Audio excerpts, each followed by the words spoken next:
33 years to be precise. For those of us who are young student leaders at the advent of multipartyism, and I've got my classmates here who are in the committee, the year 1992, when we were student leaders, could easily be called the Jirongo year.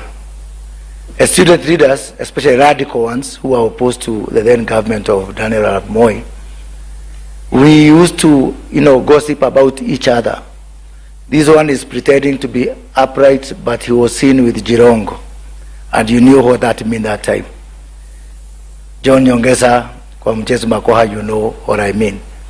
But our entry into politics that particular time was shaped by this man who was very much determined.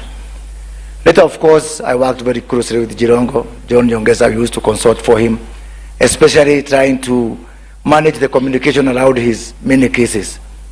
And much later, I had, and been known to many, a brief stint with the One Kenya Alliance with my sister mother here, and Cyrus, was very much determined on the before we took different paths and went different ways.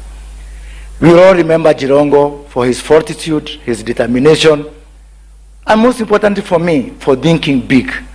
Jirongo was a big thinker. He refused to lower the bar all the time, even when life became complicated and difficult. As Khaniri has said, I used to say about Jirongo didn't want a jam ya pesa. Pesa moja lazima imalizike ndio ingine ikuje. He was a very good spender on that basis. I want to just finish by saying three things. One, I want to support George Khaniri, Senator.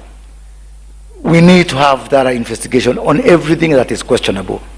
It does not presume guilt on anyone to have thorough investigation. And I offer to buy the torch, Khaniri, in that respect. Because the truth is important. And the truth is not presumption of guilt on anyone. The second thing is, for those of us, especially, let us be each other's brothers' keeper and sisters' keeper.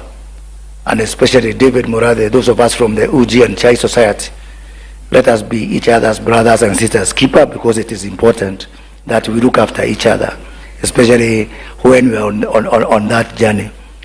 And finally, to the Mulembe Nation, if there was one man who loved his community, it was Cyrus Jirongo.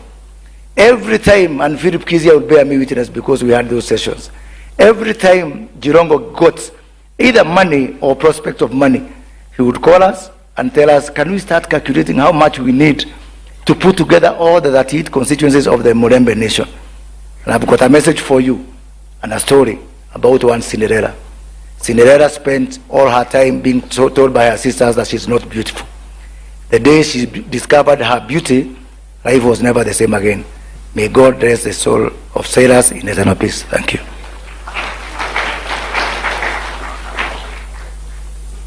Thank you to my sisters-in-law